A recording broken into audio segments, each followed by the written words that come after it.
오늘의 말씀은 사도행전 6장 5절에서부터 7절까지 말씀입니다.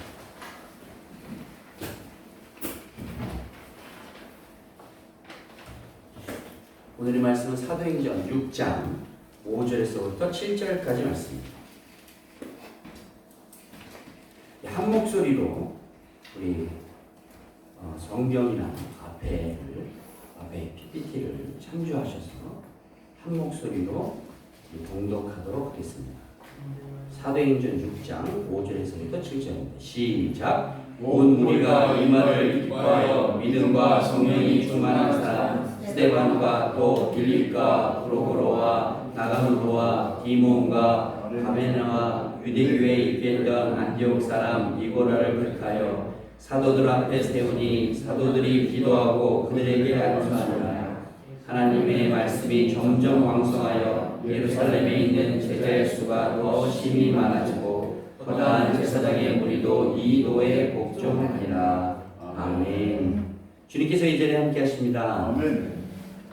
19세기에 들어서면서부터 이 세계의 조류라는 것이 있는데 이 1700년도에 프랑스가 이 프랑스 혁명을 일으켜서 민주주의라는 것이 시작이 됐는데요.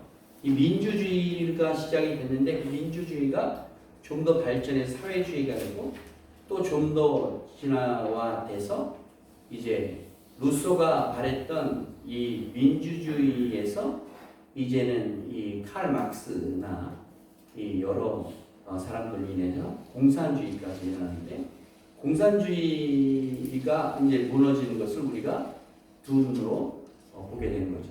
그래서 지금 있는 뭐 공산주의라고 지금 이야기하는 뭐 중국이라든지 쿠바라든지 가까이 있는 우리 북한이라든지 이런 분들은 거기서 있는 사람들이 이제 자유경제 체제가 거의 받아들이게 되고 이제 이 공산주의라고 하지 않고 이제 독재 정치라고 하는 것이 더 맞는 표현입니다. 왜냐하면 이제 공산주의라는 것이 있지 않으니까 공산으로 생산하지만 개인적인 개인 재산을 다 인정하면 공산주의라고 할 수 없으니까 그렇게 되는 겁니다.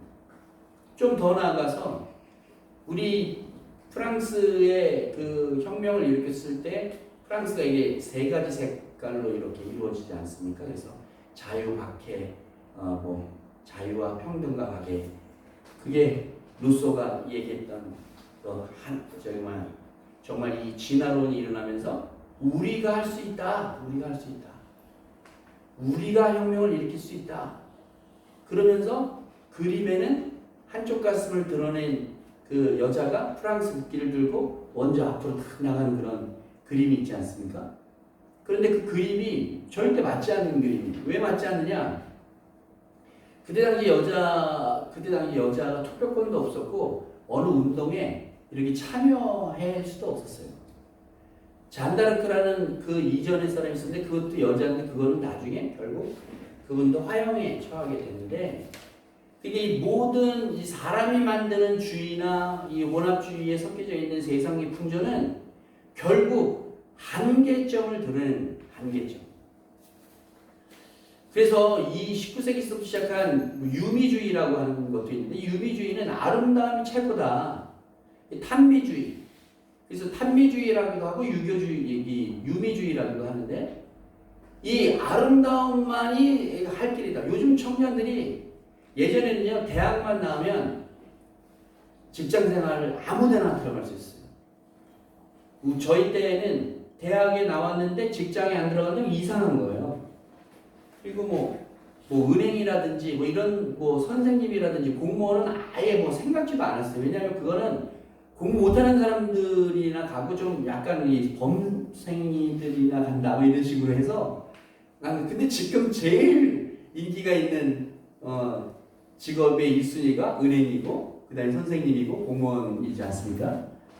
그래서 대학에 다니는 뭐 전체 몇 퍼센트는 전부 다 공무원 시험을 준비하고 수업에는 그렇게 많이 관여 안 하고 또 공무원 시험을 보는 또 이렇게 학생들만 따로 모아서 도서관을 개방해주는 대학도 여러 대학이 있습니다. 그런데 이 탄미주의를 따라가게 되면은 어떤 결과가 일어나냐면 젊은이들이 요즘에 뭐 인스타그램이라든지 뭐 페이스북이라든지 그런 데 보면 그냥 자기 몸을 가꾸는 데에만 아주 열정을 하고 있는 거예요. 그래서 이 내적 이런 것을 채우려 하지 아니하고 이 겉의 모습만 채우려고 하는 겉의 모습. 이게 참 안타까운 또 인본주의로 생각하면 또 인문학적으로 생각하면 참 안타까운 현실이에요. 왜냐하면 더 이상 할 게 없으니까 직장생활 열심히 하고 자기개발하고 뭐 이렇게 할 게 없으니까 그냥 운동하고 그냥 여자들은 성형하고 더 성형한 것으로도 더 멋있게 보이려고 하는 그런 모습들이 만연해 있는 거죠. 그래서 그때 당시에 유명했던 오스카 와일드라는 분이 단편집을 썼는데 이 행복한 왕자라는 단편집을 썼죠. 근데 이 오스카 와일드도 이 동성연애자예요. 그렇기 때문에 희한한 말을 결국적으로 했는데 이 행복한 왕자를 쓰여질 때 이 제비가 있는데 제비는 그때 당시 유럽에 있는 제비들은 우리나라에 있는 제비들은 강남에 가지 않습니까? 그러니까 이 중국 강남에 있는 뭐 광저우라든지 저기 밑에 지방까지 따뜻한 나라로 날아가고, 그리고 또 이 유럽에 있는 제비들은 이집트까지 날아가는. 그래서 이제 그 제비들이 날아가야 되는데 한 제비가 갈대에게 사랑에 빠진 거예요. 너는 나를 사랑하느냐? 막 물어봤는데 갈대가 이렇게 바람에 휘날려서 이렇게 고개를 숙이니까 진짜 나를 사랑하는 줄 알고 겨울이 됐는데도 불구하고 안 간 거예요, 제비가. 근데 결국 배신감을 느껴서 저 갈대는 바람만 사랑해서 바람 앞에서만 움직이고 내가 물어볼 때는 움직이도 않는구나 라는 생각에서 이제 이제 내일 출발하려고 동상에서 있는데, 동상에 있는 행복한 왕자의 동상은 아름답게 꾸며진, 이제 유미주의나 탄미주의를 비판하는 그 중에 하나인데, 그 눈물이 떨어지는 것을 보고 왕자님 왜 이렇게 눈물을 흘리십니까? 내 칼에 있는 루비를 빼서 저기 지금 아파하는 저기 어린 아이에게 갖다 줘라. 오렌지라도 먹여서 좀 기운을 차리게 해줘라. 해서 알겠습니다. 알았어요. 거기 칼에 있는 루비를 빼서 이제 그 아픈 아이에게 갖다 주게. 또 저기 성냥팔이 손 그 다음날 이제 출발할 때 한 번만 더 도와줘라. 그래서 그 한 번만 더 도와주라는 마음으로 또 이 왕관의 눈에 있는 이 사파이어를 빼서 이제 그 작가가 쓰는 그런 도움과 성냥팔이 손에게 그거를 갖다 주고, 이제 출발하려고 그러는데 또 내 몸에 치장되어 있는 모든 금을 떼어서 가난한 사람들에게 나눠줘라. 그래서 다 떼어서 가난한 사람들에게 나눠주다 보니까 겨울이 오고 말았어요. 그래서 이 동상은 볼품 없어지고 이 제비는 죽게 되었습니다. 그래서 이 동네 사람들이 여기 시에 저렇게 볼품 없는 저 동상은 이제 필요 없다. 그래서 그 동상을 이제 녹여버리게 되었죠. 근데 하나님께서 이렇게 보시고, 이게 소설 내용이에요. 하나님께서 보시고 천사에게 저 도시에서 가장 훌륭한 사람 2명을 데리고 오라 그랬더니 사람은 내려오지 않냐고 제비하고 이제 그 동상을 가져왔다고. 그래서 하나님이 그걸 보고 그들과 참 제비와 그 행복한 왕자의 동상을 별자리로 만들어서 천국에서 행복하게 살았습니다라는 이런 내용이 있는 겁니다. 그래서 세상 사람들이 만든 주의라든지, 그래도 뭐 인본주의, 민주주의, 공산주의, 뭐 사회주의 여러 주의는 이 완전하지 않은 거예요. 근데 완전한 것은 하나님을 따르는 것이 완전한 줄로 믿습니다. 이 하나님을 따르는 또 이 신본주의라고 해도 말이 안 맞는 거예요. 신본주의는 사람이 만든 언어. 그런데 우리가 좀 구체적으로 얘기하자면 어떤 것이 만드냐? 말씀과 성령으로 충만하여. 할렐루야. 그래서 이 오늘 본문은 어떤 일이냐면 1절, 2절, 3절에 보면 이 과부들이 있는데 유대파 과부인가 헬라파 과부가 있는데, 이 유대파 과부인들은 이 다른 사람들하고 구제를 잘 받는데 헬라파 유대인들의 과부들은 이런 자기 배당도 안 오고 이 구제에서 자꾸만 이렇게 도태되는 거예요. 그런데 그게 그러려고 그런 게 아니라 이상하게 유대적인 사람들이 바라보기에 유대인들만 바라보게 되는 거죠. 그러니까 이 7지사를 택하는데 7지사 모두가 다 헬라어로 된 이름으로 갖고 있어요. 그래서 어떤 주석가들은 다 이 사람들은 헬라인이다 라고 얘기하는데, 또 어떤 사람들은 아니 헬라인이 아니라 뭐 디아스포라 유대인들 알겠느냐, 그 예배를 드리고 오순절에 있었던 그때 함께 있던 유대인들이다. 근데 뭐 전자나 후자나 할 것 없이 헬라어로 쓰여진 이 이름들은 어찌됐건 간에 말씀과 성령에 충만한 사람들을 7을 뽑은 거예요. 그래서 이 7을 뽑아서 그들에게 무엇을 맡기느냐? 구제와 그들을 관리하는 것을 맡긴 거예요. 이것은 기독교에 있어서 가장 핵심적인 언어라고 할 수 있습니다. 말씀과 성령이 충만하여서 뭘 해야 되느냐? 예수 그리스도의 사랑을 전하는 자. 어떤 소설가가 소설의 단편적인 소설을 제가 읽고 감동을 받은 적이 있었는데, 만약에 내가 나보고 33살에 다른 사람을 위해서 죽으라, 그럼 죽겠느냐? 지금 뭐 33살 이하인 청년들도 있고 더 많으신 분들도 많이 있는데, 하나님 일하다가 33살에 십자가에 죽으라, 그럼 죽을 수 있는 사람이 몇 명이나 돼요? 지금 막 젊은이들이 막 부글부글 목사님 저는 할 수 있어요 막 이런 얼굴로 저를 쳐다보고 있는 것 같은데, 정말 그럴 수 있느냐? 그런데 하나님의 방법은 말씀과 성령에 충만하여 하나님의 말씀을 따르고 하나님의 일을 하는 사람들은 그 일을 감당하고도 남을 만한 믿음이 있다는 겁니다. 야고보서 2장 15절 16절에 보면, 만일 형제나 자매가 헐벗고 일용할 양식이 없는데 너희 중에 누구든지 그에게 이르되 평안히 가라, 덥게 하라, 배부르게 하라 하며 그 몸에 쓸 것을 주지 아니하면 무슨 유익이 있으리요? 라고. 그러니까 모든 사람에게 나누어주고 이렇게 평등하게 하고 이런 일들을 하는 것이 아니라 말로만 하지 말고 실천을 하라는 거예요. 자기가 가진 것을 쥐고 있으면 그 쥐고 있는 것의 문제 해결이란 있을 수 없는 거예요. 내가 가진 이것조차가 하나님의 것이라는 것을 알고 하나님께 헌신해야 하는 것입니다. 그리고 또한 이 7 집사들이 그 헌신이 그냥 구체적인 헌신이 되는 거예요. 유대인들 과부뿐만이 아니라 이 헬라파 과부까지도 모두가 다 섬길 수 있는 그런 마음이 있는 성도들이 되어야 된다는 거예요. 특별히 우리 예담교회에서 정말 원하는 것은 뭐냐면, 정말 구제에 앞장서는 교회가 돼야 하는 거예요.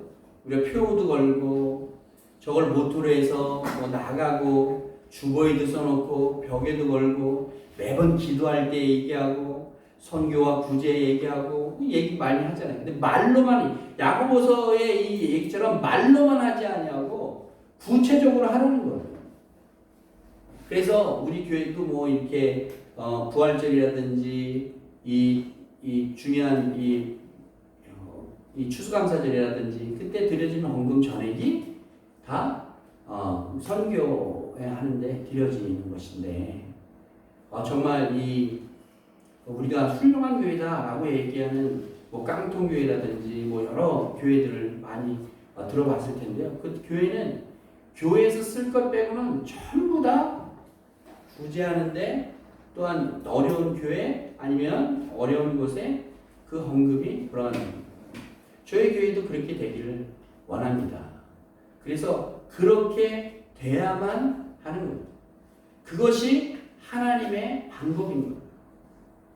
그래서 사도들의 권위가 손상되지 않았고, 그들보다 사도들이 말씀과 기도에 전념할 수 있었기 때문에 그 수가 더 많아진 거예요. 그래서 사도들 앞에 세우니 사도들이 기도하고 안수했다라고 이야기하고 있어요. 그래서 이 복음은 그들이 더 위대하고 그들의 그 일들을 더 많이 했다는 것보다는 사도는 사도로서의 역할로, 집사님들은 집사님의 역할로 이렇게 세워졌다는 거죠. 그래서 예수님의 말씀 중에 마태복음 10장 39절 말씀에 자기 목숨을 얻는 자는 잃을 것이요 나를 위하여 자기 목숨을 잃는 자는 얻으리라고 말씀하고 있어요. 이게 기독교의 핵심 가치입니다. 핵심 가치. 모든 말씀들이 다 중요하고 뭐 주제하고 뭐 각 책마다 그렇지만, 하나님이 율법학자들 앞에서 무엇이 가장 큰 계명이냐라고 했을 때, 내가 마음을 다하고 목숨을 다하고 뜻을 다하고 힘을 다하여 주 여호와를 사랑하라. 그러고 난 다음에 또한이라고, 또한 동격이 동격. 하나님 먼저 엄청 사랑하고 이웃을 내 몸과 같이 사랑하는 게 아니라 하나님 그러면 뭐가 더 중요하냐고 그리고 둘째 된 계명은 이러하니? 라고 얘기하지 아니하고 이 또한 내 이웃을 내 몸과 같이 사랑하라 라고 예수님께서 말씀하셨어요. 그러니까 하나님을 사랑한다는 자는 분명 이웃을 사랑하는 자예요. 이웃을 사랑하지 않는 자는 하나님을 사랑하지 않는 자예요. 명백하게 나와요. 이웃을 사랑하지 않는데 어떻게 하나님을 사랑해요? 저는 그렇게 생각해요. 저 어렸을 때 저희 어머니가 항상 얘기했어요. 첫 번째로 하나님 사랑하고 두 번째로 목사님 사랑해요. 왜? 엄마 아버지 더 사랑해야 되는 거 아니에요? 저희 어머니가 목사님도 사랑하지 않는데 어떻게 하나님을 사랑할 수 있겠니? 그게 너무 뇌리에 박혀갖고 그런데 알고 보니까 부모님을 먼저 성경 공부를 하다 보니까 부모님 사랑하는 것이 우선이에요. 목사님 사랑하는 것은 이웃을 사랑하는 거랑 마찬가지예요. 이웃을 사랑하는데 하나님 사랑한다? 말도 안 되는 얘기를 하는 거예요 지금. 난 이웃을 사랑하지 않는데 나 하나님 사랑해요. 막 이런 젊은 형제들이 막 수천 명 모이는 그런 교회들이 있어요. 그러면 그 형제들이 그 부흥할 수 있던 요인들이 하나가 뭐냐면 삼일교회도 그렇고 좀 문제가 좀 많지만 빛과 진리의 교회도 그렇고 또 마커스가 인도하는 그 교회도 그렇고 이 교회들의 특징이 있어요. 뭘 해요? 젊은이들이 여름방학, 겨울방학 때 선교를 한다. 선교를. 그것도 선교 어디 갔다 왔어요? 라고 인사를 하는 거예요. 그러니까 모든 교인들이 이웃 사랑하는 마음이 있어서 성장한다. 말씀과 성령이 충만해서 뭐 할 거예요? 네? 말씀과 성령이 충만하여서 뭐 할 거냐고. 목사님만 사랑할 거야? 아니면 우리 예담교회만 사랑할 거야? 자기의 목숨을 바쳐 이웃 사랑하지 않는 자는 하나님을 사랑하는 자가 아닌 거예요. 명심하셔요. 정말 우리 옆에 있는 내 딸을, 내 아들을 사랑하지 않고 하나님 사랑한다? 말도 안 돼. 하나님은 원수를 사랑하라 했어요. 원수를 사랑. 이 유대인들의 그런 코스는요. 원수를 사랑한다는 것은 유목 생활을 하는 사람들에게는 필수 조건이에요. 왜냐? 만약에 같이 유목 생활하면서 길을 가다가 물이 떨어지면 물을 마시게 하고 배가 고프든 줄인 자를 원수를 주라. 그가 만약에 유목 생활을 하다가 원수가 되었어 있을지라도 그에게 밥과 이 물을 주면 그가 머리에 화로에 얹은 것처럼 낫이 뜨거워지리라 했어요. 그러면서 용서가 되고 화해가 되는 거예요. 그게 하나님의 방법이에요. 만약 유목생활은 나 또한 원수가 그렇게 나에게 해줄 수도 있다는. 그것은 아주 유대인들의 관습이에요. 제가 성지순례를 갔다가 요르단에 갔었는데요. 요르단에 갔는데 요르단 사장님이 운행하는 커피숍에 저녁에 간 적이 있어요. 그래서 한 5-6명 정도 제가 이제 데리고 이제 요르단에 가서 내가 간 게 아니라 이제 요르단에 있는 그 커피숍에 갔어요. 그랬더니 너무 사랑한다고 요르단 사장님이 오셔갖고 커피를 주는 게 아니라 여기서는 홍차를 마셔야 된다는 거. 그래서 홍차를 잔뜩 마셨는데 한 잔을 주는 게 아니라 막 잔이 비면 그냥 사장님이 또 계속 따라주는 거예요. 그래서 어이구 왜 이렇게 우리들한테 바가지를 씌워줄래나 그러면서 가려고 그러는데 얼마냐고 그랬더니 돈은 안 받겠다는 거예요. 저 멀리서 한국에서부터 우리 가게까지 찾아온 건 그냥 온 게 아니다. 예? 그냥 온 게 아니라 이게 다 무슨 신의 뜻이 있어서 이렇게 한 거니까 베풀 주는 거다. 그래서 공짜로 홍차를 몇 잔을 마시고 왔어. 근데 그 사장님이 명함을 주면서 내가 한국에 가게 되면 나 또한 이렇게 좀 당겨줬으면 좋겠다 그런 거예요. 명함이 없어졌어요. 그리고 그 사람들 이 얼굴도 잘 가물가물하고 모르겠어요. 이게 참 저한테는 좀 죄송스러운 일인데 만약에 제가 그 가게가 어디 있는지 알거든요. 나중에 하나님의 은혜로 만약에 성지순례를 가게 되면 요르단에 들리게 되면 꼭 거기 가서 그의 사랑을 다시 갖고 싶습니다. 그렇습니다. 그런 우리 하나님을 믿지 않는 사람들도 그런 호의적인 것을 베푸는데도 불구하고 이 하나님을 믿는 우리들은 구제하는데 또 말씀과 성령이 충만하기를 원해서 매일 기도하고 말씀 읽고 그런데 정말 하나님 사랑하는 자가 이웃을 사랑하지 않는다면 그것은 말도 안 되는 얘기가 되는 겁니다. 그래서 말씀이 요한복음 1장 1절 말씀에 말씀은 곧 뭐라 그랬어요? 하나님이라고 했어요. 예수 그리스도라고 요한복음 1장 14절에 나왔어요. 그러니까 말씀이 곧 하나님이고 예수 그리스도가 말씀입니다. 예수님이 뭘 했어요? 이 땅에 내려서 하루 아침서부터 저녁까지 말씀을 가리킨 것보다는 구제하는 데 힘을 썼어요. 병자를 고치고 먹이시고 그들을 사랑하시고 부도마 주시고 다른 사람이 쳐다보지도 않는 그런 창기와 운동병자와 한센병자와 또 여러 장애인들을 또 이렇게 하나님이 구원해 주셨는데 특별히 이 시각장애인들을 고치는 구절이 굉장히 많아요. 왜 그랬을까라고 생각했는데 지난주 수요일날 설교를 한 거와 마찬가지로 이제서부터는 내가 보는 눈으로 살지 아니하고 너의 능력으로 살지 아니하고 하나님이 고쳐주신 눈으로 살아라. 그럼에도 불구하고 시각장애인 10명을 하나님이 고쳐주셨어요. 그런데 예수님을 따랐던 사람은 단 2사람밖에 없어요. 그렇습니다.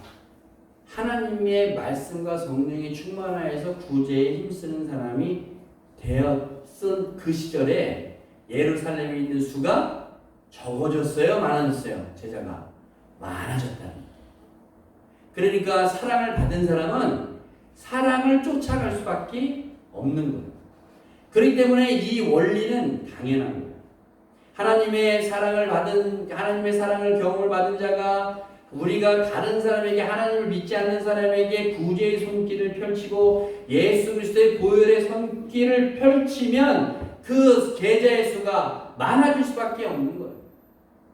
그렇기 때문에 하나님 사랑합니다라고 고백하시는 분들은 구제도 하나님처럼 사랑하셔야 하나님의 제자가 되는 줄로 믿습니다. 아멘. 하나님 사랑하십니까? 아멘. 하나님 사랑하시면 이웃을 유미주의나 탐미주의에 빠지지 말고 물질 만능주의에 빠지지 말고 이웃을 사랑하되 먼저는 부모님을 또한 자녀들을 또한 내 친구들을 또한 어려운 사람들을 돌아보는 성도님들 되시기를 주님의 이름으로 축복드립니다. 마지막입니다. 제사장의 수도 허다한 제사장의 무리도 이도에 복종하니라.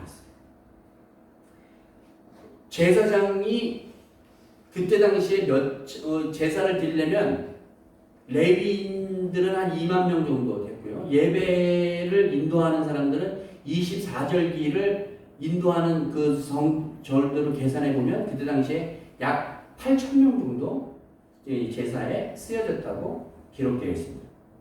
그 8,000명 정도 되는 제사장들도 그들이 하는 것을 보고 예수님이 그렇게 한 것이니까 저 말이 맞구나 라고 이야기합니다. 좀 구절이 좀 많은데요. 로마서 3장 21절 말씀에 이제 율법 외에는 하나님의 한 의가 나타났으니 율법과 선지자들에게 증거받은 것이다.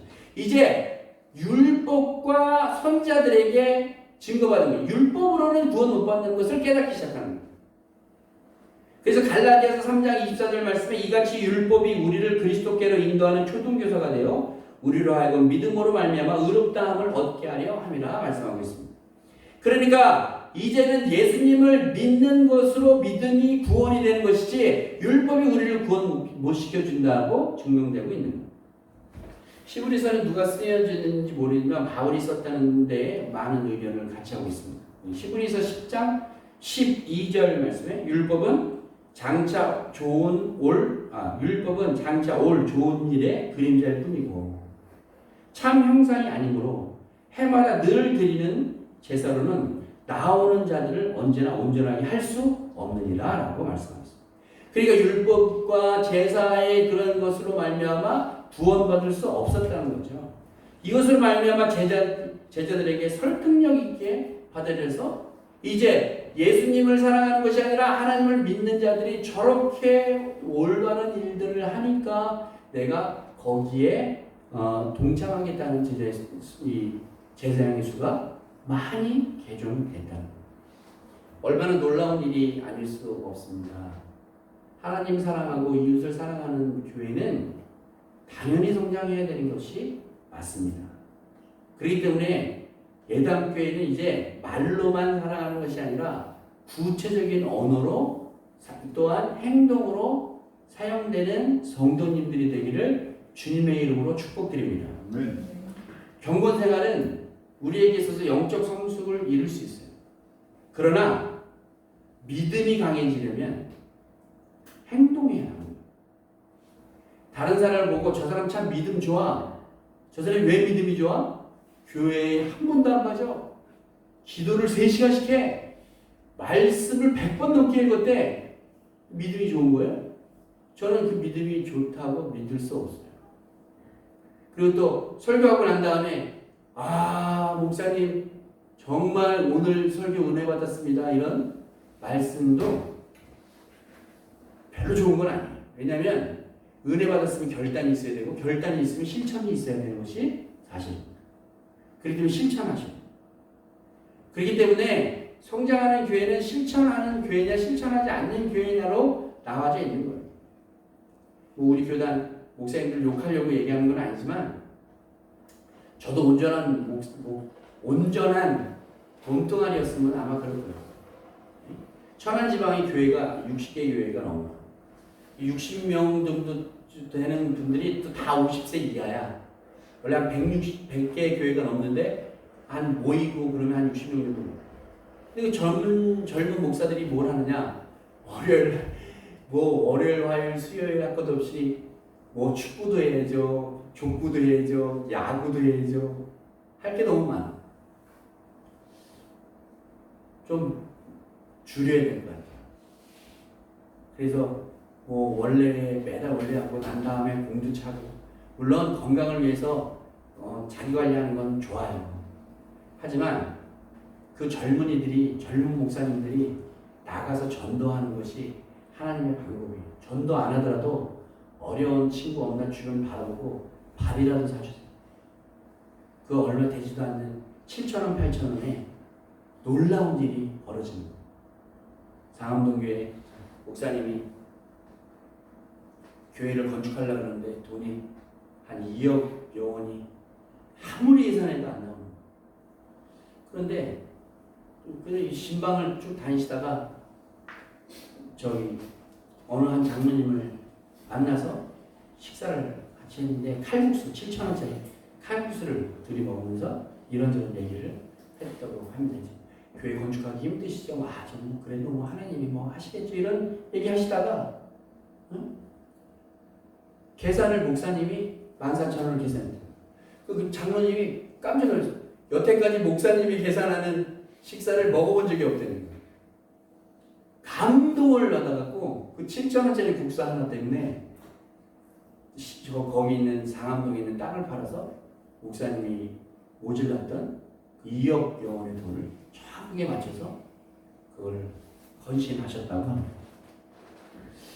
그렇습니다. 7,000원의 칼국수가 2억원을 벌었다 이런 얘기를 하려고 그런 것이 아니라 말씀과 성령에 충만한 사람은 전도하는 사람, 구제하는 사람, 그런 사람이 되지 않으면 하나님이 그들을 칭찬하실까 의문이 되는 겁니다. 하나님의 필요를 채우고 그것을 감당할 만한 성도님 되시기를 주님의 이름으로 축복드립니다. 아멘.